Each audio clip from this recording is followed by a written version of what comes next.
So Dunkaccino. Let's get into it. I don't know if how many of you have seen Dunkaccino. I'm assuming everyone who has. But let me bring this up. This commercial is from the film Jack and Jill, starring Adam Sandler. I think he helped write it too. Starring Adam Sandler twice. But that's not important for this. Partly because I haven't seen it. But it's not... it is. I've only seen this part and a scene after. But here's what we're going to get into. Alright, so Dunkaccino, despite the whole movie not being written, it's written by Kristen Davis, Rupert Gregson Williams, who both, I'm assuming, wrote the music, and Robert Smigel, who also helped write Hotel Transylvania 1 and 2, not 3, which makes sense because that's a good one, is written by those people. Robert Smigel is probably most famous also for being Triumph, the insult comic dog. Now, I'm going to get into all the Al Pacino references that are actually in Dunkaccino. This is both a review. Well, I'm going to do a review and I'm going to explain it. But I think what I love about Dunkaccino is the idea of one of the great actors. Al Pacino is considered like an actor's actor. I've heard people say like he's one of those guys who, even if there was no movies, if there was a stage place, you can see him being an actor. He loves being an actor. He's a great actor. He hasn't really done comedy much like De Niro, who's like kind of a contemporary of his, obviously in Godfather 2 and Heat and that Righteous Kill, I think, which we don't talk about. But Al Pacino doesn't do a lot of comedies. He's seems like the classical like actor's actor. So him doing a comedy is kind of ridiculous in itself. He doesn't do it a lot. But him doing a Dunkin' Donuts commercial just seems absolutely hilarious. And I have to say, one of the things I think is most funny about it is how game he is to do it and how like fun he is in it. It actually makes me want to see him in more musicals. And that's sort of the ridiculousness of it, because you could never imagine this happening, which I think is why it's so funny. Now, I know a lot of you don't know Al Pacino other than Dunkaccino. That is not a perspective I understand at all. But... which I think is funny, but this is written under the context of, like, it's ridiculous that Al Pacino would do a Dunkin' Donuts commercial, which is they make references. Now, I'm going to do a dramatic reading of the entire Dunkaccino commercial, by the way. I hope you guys are ready for it. Okay. Intro. Narrator. Something's brewing at D&D. Wow.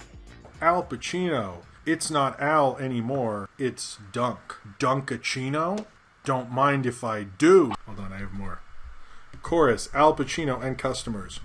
What's my name? Dunkaccino! It's a whole new game. Dunkaccino! You want creamy goodness. Sorry, okay.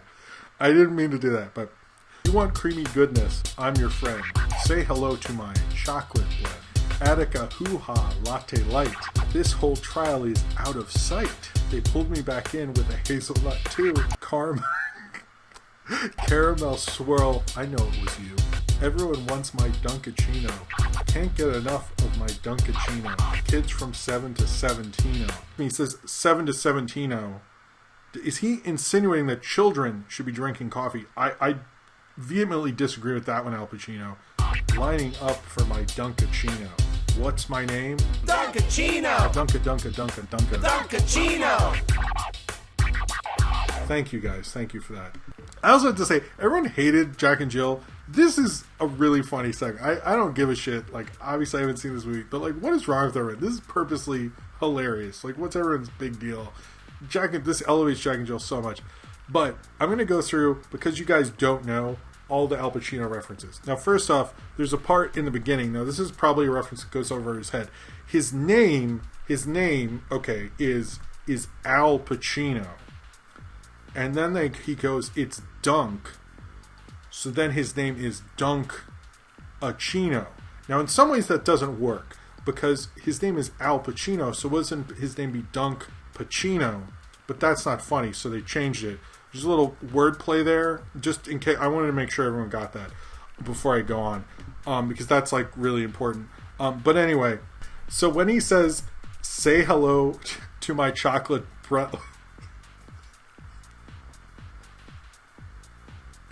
I needed this today. Am I trolling? I don't know who I'm trolling. I might be trolling myself. So when he says, say hello to my chocolate blend, that is a reference to Scarface, where he says, say hello to my little friend. That didn't mean to rhyme, but that's where that's from. Now, Attica, when he says Attica, that's a reference to Dog Day Afternoon. And he says, attic, attic. These are all, like, there's a lot of references in here.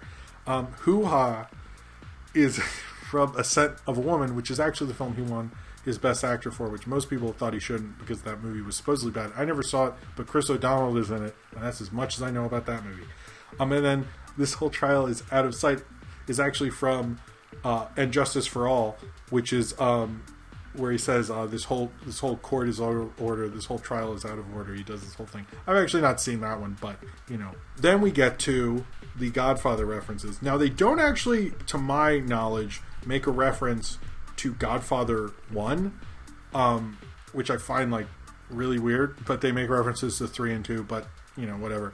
I don't know if Mark Corleone has a quotable line in Godfather 1. I'm sure he does, and I'm sure someone will say so in the comments or in the chat or whatever. Other than like closing the door on his wife and stuff, what else do you do that's quotable? I mean, you know, and being, you know, the protagonist.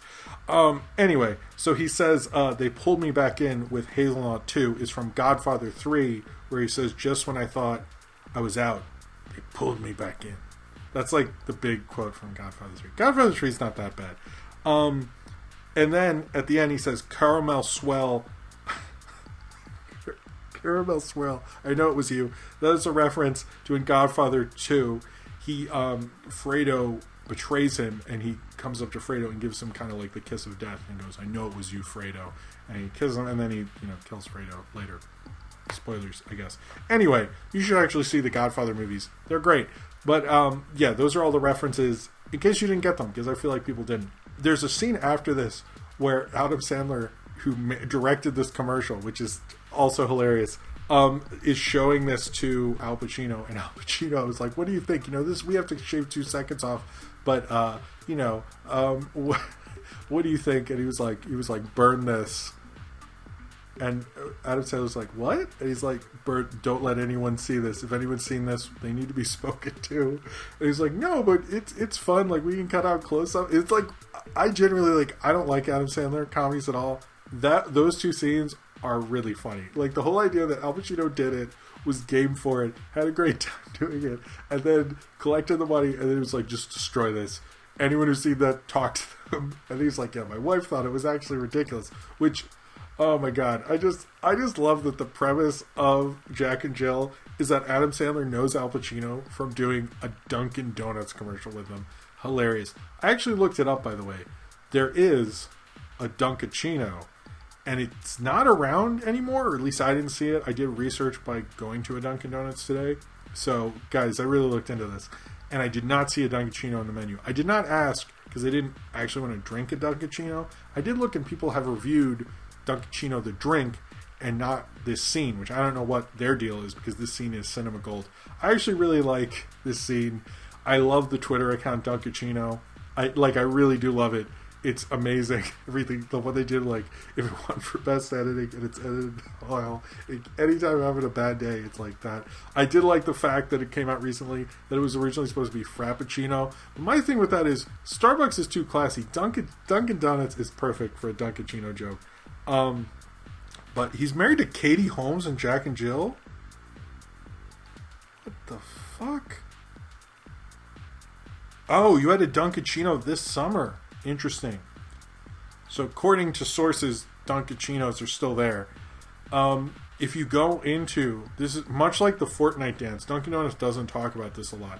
And totally trust me and listen to what I'm saying. If you go into a Dunkin' Donuts and perform the entire commercial like I did of Dunkaccino, they will give you a free Dunkaccino. Or special guests will be asked to leave and told never to come back.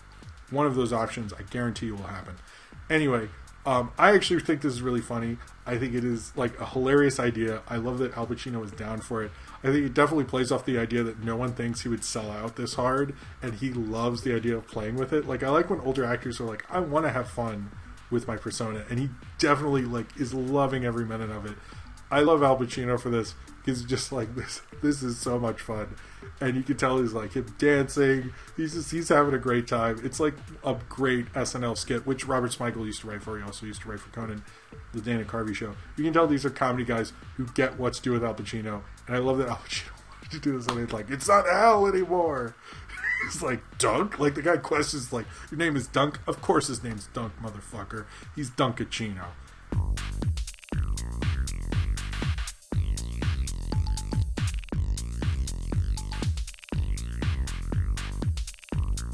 Caramel swirl, I know it was you.